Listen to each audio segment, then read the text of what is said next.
Hey YouTube, this is a video on my 90-gallon fish tank here. It's cycling right now, so I don't have much in it. I'm keeping it bare bottom, but anywho, so this is going to be a video just on the tank and the stand. So I built the stand for the tank. It's really overkill, as I'll show you, and the materials that I use for it it's stupid how overkill it is, but that's the way I built it. Like I said, it's 90 gallons, so it's 4 feet long, 18 wide, and 24 tall. I bought the tank for $259 from my local fish store, and I drilled it and I put in an overflow box off another. I just silicone the overflow box, and behind the overflow is an 1.25 inch bulkhead that leads to the plumbing. I'll do another video on how to plumb and on exactly how I plumb this and the problems that arose from plumbing it and how I fixed those problems and how it runs now at a later date. But right now this is about the tank. Like I said, it's cycling now, so I just have some a couple of adult male convict cichlids in there, and about a 6-month-old Oscar fish. And why I'm using fish instead of ammonia is I know my Oscar's gonna be fine from cycling this tank, and these convict cichlids, these are a dime a dozen, guys. So and they're really hardy, so they'll be fine. I know they don't look like they're fine now, but 5 minutes ago they were swimming around chasing each other like, you know, like fish do. So anywho, let's start from the top to bottom. As you can tell, I have LED lights on this tank here. Get my camera in focus here. This tank is lit with LED lights, and where are the LED lights? Well, these are Marineland hidden LED lighting system. These are awesome. So I wanted LED lights in my tank, but I didn't want a huge hood on the top. I wanted easy access. I just wanted a glass cover. So these are working out really good. There's 2 of them. They go half the tank, so they're like 23 inches long a piece. So I have 2 of them, and for every like 10 LEDs, there's 2 blue LEDs. So we have like 2 blue, 10 white, 2 blue, 10 white, 2 blue. So it gives a really broad spectrum, so it's really good for plants. That plant in there I just put in like 2 days ago, and it's already grown like 6 inches in 2 days, so it's crazy. But as you can see here, the lights are just a little strip, and they hide in between. They clip onto the top rail of your tank, and they hide in between the top of the water surface and the bottom of your glass. Fits nice and flush over the top of them, so there's no need for a hood system. And what's cool about these is that with the flip of a switch,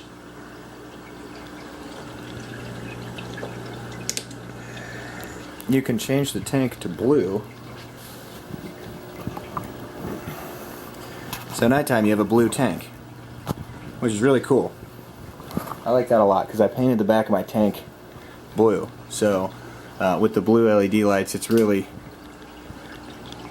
awesome at night. I like it a lot. It gives it a really cool effect. What I use for paint in the back of the tank, this is a latex. This is 100% latex paint.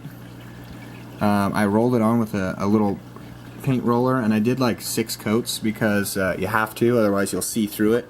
Notice you can't see through this in any little spot. That's why I put 6 coats on here, so it'd be nice and thick. You wouldn't be able to see any light or anything through there, which is what you really got to do. So, like I said, this is a bare bottom tank. Right now there's some poo down there, and my do-it-yourself gravel vacuum with the power head that I made, I'll suck that up here in a few minutes, and maybe even do a video on how it works. But so my stand and my tank all together, the overall height of this is just under 6 feet.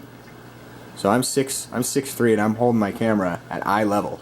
So as you can tell, this is just a couple inches under 6 feet tall. And I went with a higher tank because I wanted my fish right at eye level. I wanted to see my fish better. So My tank itself is built out of 2x4s. I framed it up, and it's got 3/4 inch plywood that surrounds it. This is birch plywood. It's $50 a sheet at your Home Depot there. And let's see, this cover, this is the access panel. It's actually just magnets that hold it on there. So I wanted a stand to where I could remove a large panel to where I'd have plenty of room underneath my tank to work. You know, I have so much room to, you know, do anything down here, and that's what I wanted. So as you can tell, these are my magnets that hold the front door on, and the stand itself is framed with 2x4s, and of course I painted the inside white. This is all latex paint. It's framed with 2x4s. There's plywood on the top. This is 3/4 inch plywood again. I used 3/4 inch birch plywood on this entire build. It's framed, it's framed, it's framed, it's framed. I had to get creative because my tank, this 90-gallon tank, measures 48 inches long, and my sump tank is a 55-gallon True View, which measures 48 inches long.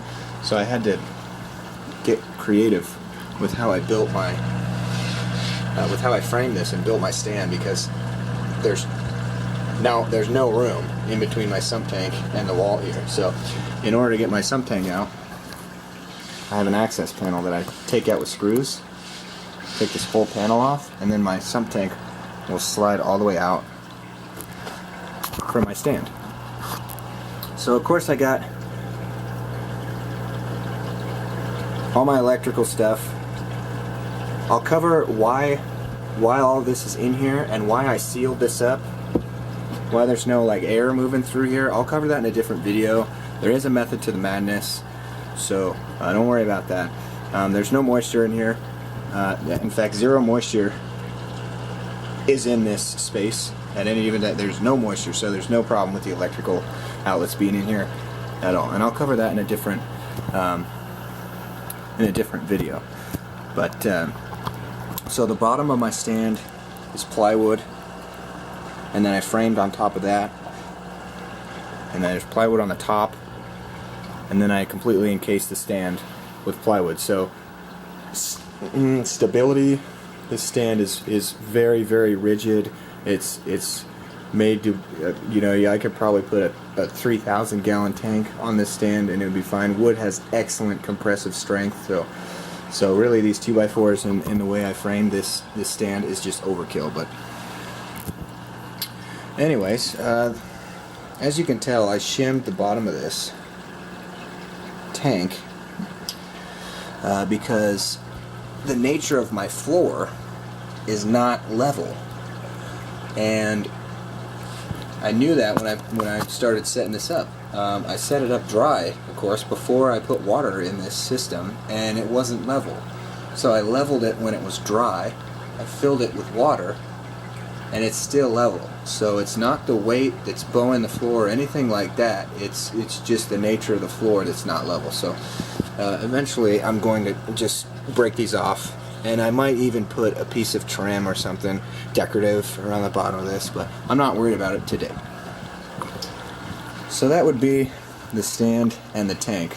Like I said, I'll do other videos on the plumbing and my sump tank design, which is really awesome, and I know you want to learn about that, so and how I did that.